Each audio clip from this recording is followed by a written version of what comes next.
बोल के प्रोग्राम ऐसे नहीं चलेगा में शदीद बदमजगी हुई। दोनों रहनुमा आपस में गुत्थम गुत्था हो गए। जिसके साथ ज्यादती होती है, जारी बात है, उसको तकलीफ होती है जब आप उसको एडिट करते हैं। सही बात है। तो हम इसको एज इट इज चलाया है हमने, अमानत समझ के दोनों मेहमानों की गुफ्तगू, और कहीं पे आपको बीप सुनाई नहीं देगी। जैसे वो गया है आपने एज इट इज वो सुन लिया। और उसके बाद हमारे, हाँ ये देखें, अगर ये कैमरामैन साहब दिखा दें कि यहाँ पे दो कैमरामैन भी मौजूद थे, हमारे दोनों कैमरामैन भाई। पीसीआर में भी लोग मौजूद थे, एमसीआर में भी पूरी टीम होती है। सिर्फ आपको एंकर स्क्रीन पे जब नजर आता है, बैक पे पूरी टीम होती है। अब ये देखें, स्क्रीन भी टूट गई, ग्लास भी टूट गए, चाय भी गिर गई, और ये अजीब सा एक माहौल बन गया था। तो मैं जाने से पहले सिर्फ ये रिक्वेस्ट करूंगी, ये बड़ा ही अनफॉर्चुनेट सा अजीब और गरीब सा वाकया पेश आया है। हम एक्सपेक्ट नहीं करे थे ऐसा होगा। पाकिस्तान के लिए कैसा है? हिंदुस्तान की तो डिस्कशन हो गई, पाकिस्तान वहां हमें लग रहा है कि पाकिस्तान से एक बंदा कह रहा था तालियां बजाओ अब्बू आ गए हैं। अब यहाँ ऐसा लग रहा है सारे अब्बू है ना, बेसिकली इनके सारे अब्बू हैं, कोई भी ऐसा नहीं है जो अब्बू ना हो। तो ये तो बेसिकली जो अब्बू पैसा दे जाए वो ठीक है, वरना बाकी सारे कहते हैं जो पैसा दे जाए वो अब्बू है।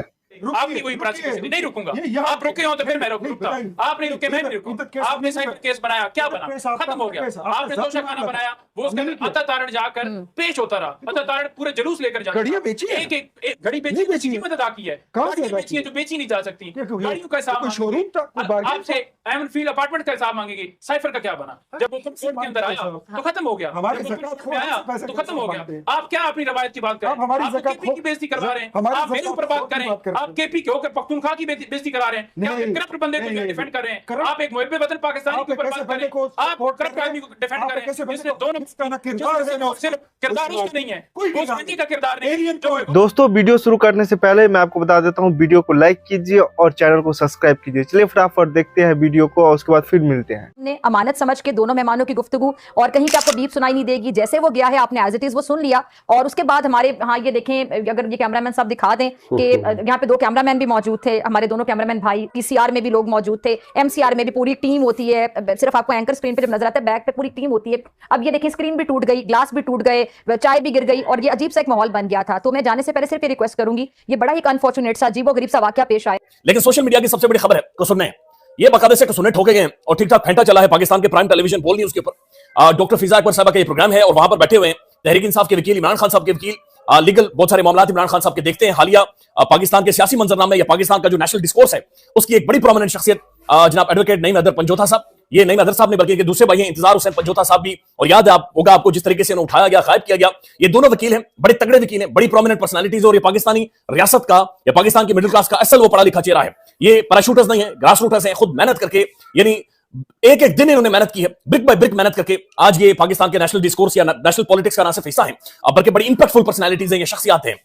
इंतजार साहब को जिस तरीके से उठाया गया, आज तक हम उनके सामने शर्मिंदा हैं। उनका वो चेहरा आपको याद होगा जब उन्हें छोड़ा गया और उसके बाद पुलिस ने पूछा अच्छा ये तो इंतजार हुसैन है, और फिर उनकी जिस तरह से उन्हें फिल्माया गया, उनकी इज्जत नफ्स के ऊपर एक हमला था, और इंतजार साहब की वो झुकी हुई आंखें, वो झुका हुआ चेहरा, इस पूरी कौम का सर उनके सामने झुकाता है। जो बंदा सारी जिंदगी अदालतों के अंदर रहा, जो सारी जिंदगी एक वकालत पढ़कर आया, जो आइन और कानून की बातचीत, जो मेरे और आपके बुनियादी बेसिक राइट्स की बातचीत करता रहा, उसकी जिंदगी को उसकी यानी 15-20 दिनों के लिए, मेरे ख्याल में शायद इससे ज्यादा टाइम होगा, उन्हें गायब कर लिया, यानी उसकी जिंदगी पर किसी ने कब्जा कर लिया, उसका खुदा कोई और बन गया।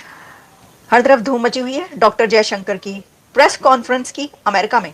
डॉक्टर जयशंकर ने अमेरिका में भी प्रेस कॉन्फ्रेंस कर डाली। आप ये देखें कि अमेरिका में वो बैठे हुए हैं, एक दूसरे कंट्री में आकर बैठे हैं, यहाँ पर भी धड़ल्ले से प्रेस कॉन्फ्रेंसेस कर रहे हैं वो। तो लोगों को तो अपने मुल्क के अंदर प्रेस कॉन्फ्रेंस करना मुश्किल होती है, इंडिया के एक्सटर्नल अफेयर मिनिस्टर अमेरिका में आकर प्रेस कॉन्फ्रेंसेस कर रहे हैं और लोगों को बता रहे हैं कि भाई क्या उनकी बातचीत हुई अमेरिका में, जो उनके काउंटर पार्ट्स हैं उनके साथ, और जो दूसरे पर्सनालिटीज़ के साथ बात हुई है। एक तो ये जो बात मैंने आपको पहले अपने पिछले प्रोग्राम में कही थी कि ये बात तो है कि अभी अगले चंद महीने नहीं बल्कि आप देखेंगे कि नेक्स्ट मंथ तक आपको पता चल जाएगा, हमें पता चलेगा कि कोई एक बड़ी मीटिंग होने वाली है मोदी और ट्रंप के बीच, पीएम मोदी और प्रेसिडेंट ट्रंप के बीच एक मीटिंग जो है हम देखेंगे अनकरीब। लेकिन जहां और बहुत सारी बातें हुई हैं, वो जो प्रेसर किया है ना उन्होंने, डॉक्टर जयशंकर ने प्रेस कॉन्फ्रेंस जो अमेरिका में कर डाली है उन्होंने, उसके अंदर जहां बहुत सारी बातें हुई जो कि होनी थी, जो कि अमेरिका और इंडिया के बीच रिलेशंस की क्या क्या होने जा रहा है, क्या क्या बातें हुई, क्या बातें नहीं हुई। बायलैटरल में इस वक्त अमेरिका जो है वो सफ़े अव्वल पर रख रहा है इंडिया को। अमेरिका की नई जो एडमिनिस्ट्रेशन है उसके नज़दीक इंडिया बहुत अहम है, और ये जो एक बायलैटरल टाइज और डिस्कशंस और मीटिंग्स का ये पहला कंट्री है। आप ये बात याद रखी जाएगी, दो बातें याद रखी जाएंगी। मैंने आपको कहा था पहले भी अपने प्रोग्राम में, मैंने कहा कि एक तो ये बात याद रखी जाएगी कि प्रेसिडेंट ट्रंप ने जब ओथ उठाया था तो उस ओथ में फ्रंट सीट पर कौन सा वो कंट्री